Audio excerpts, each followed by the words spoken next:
வணக்கம். வாழ்க வளமுடன். இன்று பங்குனி 1 மாத பிறப்பு. எல்லோருக்கும் நல்ல மாதமாக அமைய ஆண்டவனை பிரார்த்திக்கிறேன். இன்றைக்கி என்னென்னா, ஒரு கதையை பற்றி போடுவோமே அப்படின்னு சொல்லிட்டு கதையை போடலாம் அப்படின்னு சொல்லி பார்த்தேன். இன்றைக்கி என்ன கதைன்னா, ஆற்றுக்கால் பகவதி அம்மன் கதை மற்றும் அதோட சிறப்புகளை பற்றி தான் இன்றைக்கி நம்ம போடுவோம். எல்லாரும் ஆற்றுக்கால் பகவதி அம்மன், எனக்கே ஃபஸ்ட் ஆற்றுக்கால் பகவதி அம்மன் பொங்கல், ஆட்டுக்கால் பொங்கல்னு சொல்லுவாங்க. அது என்ன அப்படின்னு பார்த்தப்ப புக்கில் எடுத்து இன்றைக்கி பார்த்தேன். இந்த ஆற்றுக்கால் பகவதி அம்மன் வந்து எங்கே இருக்குன்னா, திருவனந்தபுரத்தில் உள்ள ஆற்றுக்கால் பகவதி அம்மன் கடுங்கல்லூருங்கிற இடத்துல பகவதி வந்து அம்சமாக அதில் வந்து கருதப்படுதாங்க. இந்த கதை இது என்னன்னா, கண்ணகி வந்து மதுரையை எரித்த பிறகு குமரிமுனையில் போய் சென்று அங்கிருந்து பத்மநாத சாமியை வணங்கிட்டு ஆற்றுக்கால் பகுதியில் ஒரு வீட்டிற்கு ஒரு சிறுமியாக வந்திருக்கா. சிறுமியாக வந்தப்போ அங்கே வந்து அம்மன் சன்னதி அமைத்து தரணும் அப்படின்னு சொல்லி சொல்வதாக இந்த ஒரு வரலாறாக இதை கொண்டாடுறாங்க. இந்த விழா வந்து பொங்கல் விழா மற்றும் பெண்கள் மட்டுமே பங்கெடுக்கக்கூடிய மிகப்பெரிய விழாவாகவும் சொல்லுவாங்க. இதில் வந்து அந்த ஆற்றுக்கால் பகவதி அம்மன் கதை மற்றும் வரலாறுல என்னென்னா, மதுரையை எரித்துட்டு வந்து அந்த கண்ணகி வந்து தன் கோபத்தை தணிப்பதற்காக அமைதியான வடிவில் வந்து சுவாமி அருள்பாலிக்கணுங்கிறதுக்காக ஆற்றுக்கால் பகுதியில் வந்து அங்குள்ள வந்து முள்ளாத்து தாரவாடு என்ற வீட்டில் வந்து ஒரு முதியவர் இருந்திருக்கார்.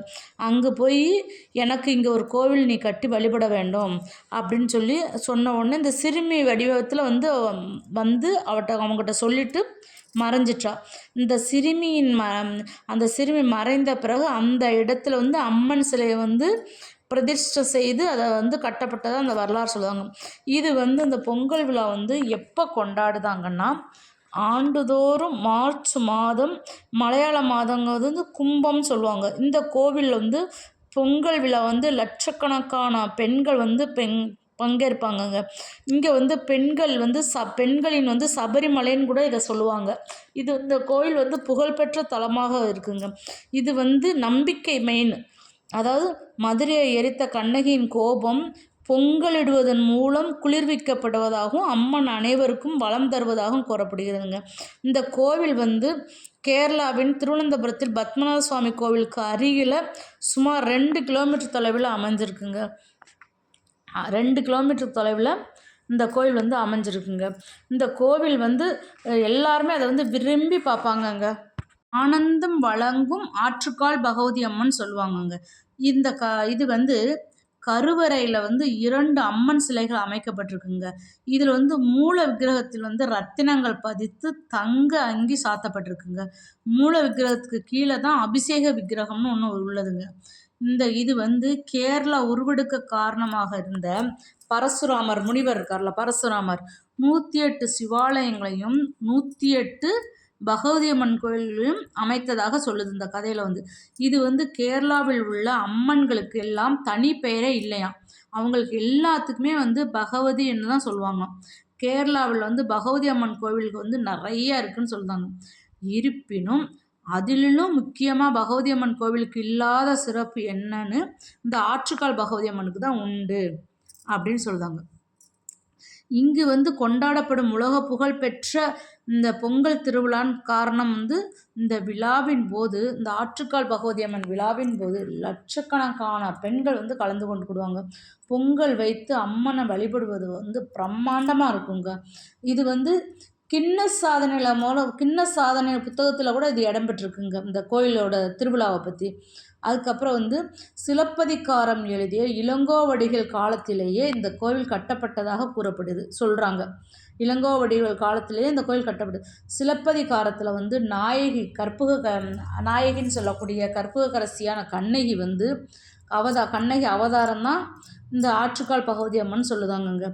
தன் கணவன் வந்து கள்வன் அல்ல என்பதை மதுரை பாண்டிய மன்னனிடம் நிரூபிக்க செய்துவிட்டு பின் வந்து மதுரையை வந்து தீக்கரையாக்கி கண்ணகி பின் அங்கிருந்து புறப்பட்டு கன்னியாகுமரி வழியாக வந்து கேரளா மாநிலத்தில் வந்து கொடுங்கல்லூர் என்ற இடத்தில் செல்லும் வழியில் வந்து ஆற்றுக்கால் என்ற இடத்துல வந்து இளப்பாறை உட்கார்ந்துருந்திருக்கா. அதன் நினைவாகத்தான் அது வந்து ஆற்றுக்கால் பகவதி அம்மனாக சொல்லுதாங்கங்க. இந்த ஆற்றுக்கால் பகவதி அம்மன் கோயில் தோன்ற காரணமாக தெரிவிக்கப்படும் மற்றொரு தகவலுமே இந்த இதில் இருக்குங்க. என்னன்னா, பராசக்தியின் பக்தர் ஒருவர் வந்து கிள்ளி ஆற்றில் நீராடி கொண்டு வந்திருக்காருங்க. அப்போ வந்து அங்கே ஒரு தெய்வீக அம்சம் பொருந்தி ஒரு சிறுமி அங்கே வந்திருக்கா.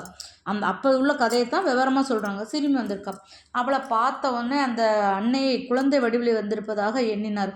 உடனே அந்த பக்தர் வந்து என்ன செஞ்சுருக்காரு, கருணை மிகுந்த கருணை மிகுந்த சிரிப்புடன் அந்த அம்மனின் பக்தனை பார்த்து, சிறுமி, என்னை ஆற்றின் மறுகரையில் கொண்டு விட முடியுமா, இந்த ஆற்றில் வந்து மறுகரைக்கு என்னை கொண்டு விட முடியுமான்னு கேட்டிருக்கா. உடனே ஆனால் சிறுமி வந்து உடனே அந்த பக்தரின் மனம் ஒப்புக்கொள்ளவில்லை. எதுக்குன்னா, வீட்டிற்கு அழைத்து சென்று உபசரிக்கணும்னு அவர் எண்ணியிருக்காரு. உடனே அதனை அந்த சிறுமியிடம் கூற எண்ணி திரும்பிய போது அந்த இடத்துலேருந்து சிறுமி இல்லாததை கண்டு திகச்சிட்டாரு. என்னடா இங்கே தானே இருந்த அந்த சிறுமி, நம்ம மனசில் என்றதுக்குள்ளே அந்த சிறுமியை காணலையே, எங்கே போயிடுச்சு அப்படின்னு சொல்லி யோசிச்சுக்கிட்டே இருந்திருக்கான்.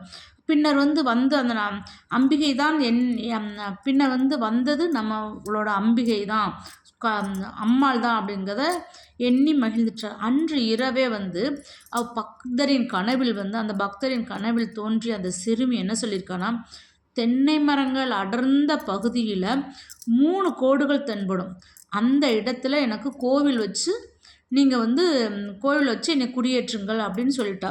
மறுநாள் வந்து அந்த சிறுமி கனவில் சுட்டி காட்டிய இடத்திற்கு போய் பார்த்தா அங்கே 3 கோடுகள் இருப்பதே ஆனந்தமாக அவர் நினச்சிட்டாரு. அந்த அம்மா சொன்னது போல் கரெக்டாக அதில் இருக்கே அப்படின்னு சொல்லிட்டார். உடனே அங்கே சிறுமி வந்து கோவிலை கட்டி அம்மனையும் வழிபட ஆரம்பிச்சிட்டாரு. நாளடைவில் வந்து இந்த கோவில் வந்து ஆற்றுக்கால் பகவதி அம்மன் கோவிலாக வெளிச்சு விட்டுருச்சுங்க. கொஞ்ச நாள் நல்லா இந்த கோவில் வந்து இந்த கோவிலில் வந்து கருவறையில் வந்து 2 அம்மன்கள் இருக்காங்கங்க. இந்த ஆற்றுக்கால் பகவதி அம்மன் ஆலயம் முழுவதுமே செம்பு தகடால் தான் வேயப்பட்டதுங்க. கோவிலில் வந்து ஸ்ரீ சக்கரத்தை ஆதிசங்கர் பிரதிஷ்டம் செய்துள்ளார்காங்க. கோவில் தூண்கள் மற்றும் சுவரில் வந்து மகிஷாசுர மர்தினி, காளி, ராஜராஜேஸ்வரி, சிவபார்வதியின் சித்திரங்கள் எல்லாமே இடம்பெற்றிருக்குங்க. கோபுரத்தின் ஒரு பகுதியில் கண்ணகியின் வரலாறு சிற்பங்கள் வடிக்கப்பட்டிருக்குங்க. இந்த கருவறையின் ஆற்றுக்கால் பகவதி அம்மன் கேடயம், சூளம், அட்சய பாத்திரம் போன்றவற்றை கரத்தில் தாங்கி அடக்கி அவள் மேல் அமர்ந்த கோலத்தில் நம்ம வந்து எல்லாத்தையும் அடக்கி அவள் வந்து அமர்ந்திருக்கா அப்படிங்கிறத வந்து இந்த கோவிலில் வந்து கருவறையில் பார்க்கலாங்க. அமர்ந்த கருவறையில் வந்து 2 அம்மன் சிலைகள் அமைக்கப்பட்டிருக்கிறது. இதில் வந்து மூல விக்கிரகத்தில் வந்து ரத்தினங்கள் பதித்து தங்க அங்கிகள் சாத்தப்பட்டுள்ளன. மூல விக்கிரகத்தின் கீழே வந்து அபிஷேக விக்கிரகம்னு உள்ளதுங்க. அம்மனின் கருவறையில் வந்து ஸ்ரீ கோவில் என்று அழைக்கணும். கருவறையை சுற்றி கணபதி, சிவன், நாகர், தட்சிணாமூர்த்தி, ஆஞ்சநேயர் சன்னதிகள் எல்லாமே இதில் அமைஞ்சிருக்குங்க. இந்த அன்னையை வந்து நம்ம வழிபடும் போது பக்தர்களுக்கெல்லாம் ஆனந்தத்தை அள்ளி கொடுத்து வழங்குவது ஐதீகம்னு சொல்லுவாங்க. இது வந்து அம்மை நோய் வராதான், கண் திருஷ்டி வராதான், மன அமைதி இல்லாதவர்களுக்கு, எதிரி தொந்தரவு உள்ளவர்கள், எல்லா வழக்குகளில் சிக்கி தவிப்பவர்களுக்கு எல்லாமே இந்த ஆலயத்தை வழிபட்டால் வந்து அவ்வளோ நல்ல பலன் கிடைக்கும்னு சொல்லுதாங்கங்க. அது மட்டுமல்ல, இந்த ஆலயத்தில் வந்து அவ்வளோ கிடைக்கும் அப்படின்னு சொல்கிறாங்க. எந்த கஷ்டம் வந்தாலும் சரிதான், நமக்கு வந்து இந்த ஆலயத்துக்கு போயிட்டாலே சந்தோஷமாக இருக்கும் அப்படின்னு சொல்லுவாங்க. இந்த அம்மன் பொங்கலிடுவதுமே, இந்த அம்மனுக்கு பொங்கலிடுமே அவ்வளோ விசேஷம். அது இங்கே தாங்க இருக்குது. இந்த கேரளாவில் மட்டும்தான் அந்த இது இருக்குது. தமிழகம் மற்றும் பல மாநிலங்களில் இருந்து இங்கே பெண்கள் வந்து அந்த பொங்கல் வைத்து அந்த அம்மனை வழிபடுவது வந்து அவ்வளோ சிறப்புங்க. மாசி மாதம் வந்து பூர நட்சத்திரமும் பௌர்ணமியும் கூடும் நாளன்று இந்த பொங்கல் விழா நடைபெறுங்க. இந்த பொங்கல் விழாவின் போது திருவனந்தபுரமே வந்து புகை மூட்டமாக தான் காட்சியளிக்குங்க. புகை மூட்டமாக தான் காட்சி. ஆனால் இந்த ஆண்கள் அனுமதிக்கப்படாத இந்த பொங்கல் விழாவில் பெண்கள் மட்டும்தாங்க கலந்துக்கிடுவாங்க. இது எங்கேயுமே இருக்காது பார்த்தீங்களா? அப்போ எவ்வளோ பெரிய விஷயம் இது. வந்து பெண்கள் மட்டும்தான் இந்த விழா வந்து கலந்துக்கிடுவாங்க. பொங்கல் வைக்கும் பெண்கள் ஊடே பகவதி அம்மனும் ஒரு பெண் வடிவில் பொங்கல் வைப்பதாக இன்றளவும் பக்தர்கள் நம்புகிறாங்க. பொங்கல் வைக்கும்போது பகவதி அம்மனே வந்து ஒரு பெண் வடிவத்தில் வந்து பொங்கல் வைக்கிறாங்கன்னு சொல்லுவாங்க. மாலையில் கோவில் பூசாரிகள் ஆங்காங்கே இருக்கும் அனைத்து பொங்கல் பானைகளிலும் தீர்த்தம் தொளித்து, அங்கே சாயந்தரம் தீர்த்தம் தொளித்து வானத்திலிருந்து ஹெலிகாப்டர் மூலமாக பூ தூவப்படுவாங்க. இந்த நிகழ்ச்சியின் போது கோவில் உள்ள பகவதிக்கு வந்து பொங்கல் விடுவது, அந்த அடுப்பிற்கு வந்து பண்டார அடுப்பு என்று பெயருங்க. கருவறையில் உள்ள விளக்கில் இருந்து தீ எடுத்து வந்த பிறகு பண்டார அடுப்பு பற்ற வைப்பாருங்க. இந்த அடுப்பில் இருந்து செய்யப்பட்ட பொங்கலில் அம்மனுக்கு நைவேத்தியமாக செய்வாங்க. திருவனந்தபுரம் பத்மநாத சுவாமி கோவிலுக்கு அருகில் தான் 3 கிலோமீட்டர் தொலைவில் தாங்க அந்த கோவில் இருக்குது. இந்த ஆற்றுக்கால் பகவதி அம்மன் கோவில் பொங்கல் விழா நடைபெறும் காலையில் சிறுமிகள் அம்மன் சன்னதியை நோக்கி ஊர்வலமாக வருவாங்கங்க. இந்த நிகழ்ச்சிக்கு தாளாப்பொலின்னு சொல்லுவாங்க. அனைத்து சிறுமிகளும் புத்தாடை அணைந்து தலையில் மலர் கிரீடம் வைத்து தாம்பாளத்தில் தீபம் ஏற்றி தங்கள் பெற்றோர் உறவினர்களுடன் வருவாங்க. இப்படி செஞ்சால் அவங்களுக்கு நோய்கள் தாக்காது, அவர்களுக்கு அழகும் செல்வமும் அதிகரிக்கும் என்பாங்க. இது எதிர்காலத்தில் சிறப்பான வரன் அமைவதும் ஒரு ஐதீகமாக சொல்லுவாங்க. இதே போல தான் சிறுவர்களும் ஒரே நேர்த்திக்கடன் செய்து அவர்களுக்கு அதன் பெயர் குத்தியோட்டம் சொல்லுவாங்க. முருகன் கோவில்களுக்கு அழகு குத்தி வருவதை நாம் பார்த்திருப்போம். அதுபோல் இங்கேயும் உள்ள சிறுவர்கள் ஒவ்வொரு விழாவிலும் கொக்கியை குத்துவார்கள். பின் நீளமான கயிறை அந்த கொக்கில் வழியாக இணைத்து எல்லோரையும் ஒன்றாக இணைப்பாருங்க.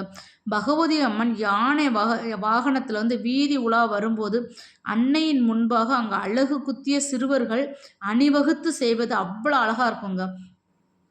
மகிஷாசுரனுடன் அம்மன் போரிட்ட போது அம்மனுக்கு பக்கபலமாக சென்ற வீரர்களை நினைவூட்ட வகையில் தான் இந்த அணிவகுப்பு நடத்தப்படுவதாக சொல்லுதாங்கங்க. இவ்வளோ பகவதி அம்மன் கோவில் இவ்வளோ சக்தியார்ந்த இருக்குது. இந்த சக்தி இருக்குதுங்க. எங்கேயுமே இல்லாத இந்த கோவிலில் மட்டும்தாங்க இருக்குது.